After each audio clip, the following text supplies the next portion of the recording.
কুমড়ো ফুলে ফুলে নুয়ে পড়েছে লতাটা, আর সজনে ডাঁটায় ভরে গেছে গাছটা। আর আমি ডালের বড়ি শুকিয়ে রেখেছি। খোকা, তুই কবে আসবি? কবে ছুটি? চিঠিটা তার পকেটে ছিল, ছেঁড়া আর রক্তে ভেজা। মাগো, ওরা বলে সবার কথা কেড়ে নেবে, তোমার কোলে শুয়ে গল্প শুনতে দেবে না।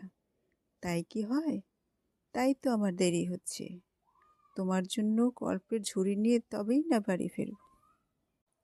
পাগল ছেলে, মা পড়ে আর হাসি। তোর উপর কি রাগ করতে পারি? নারকেলের চিড়ি কোটে, উড়কি ধানের মুড়কি ভাজে, এটা সেটা আর কত কি। তার ছেলে যে বাড়ি ফিরবে। কবিতাটি ভালো লাগলে প্লিজ লাইক, কমেন্ট আর শেয়ার করবেন।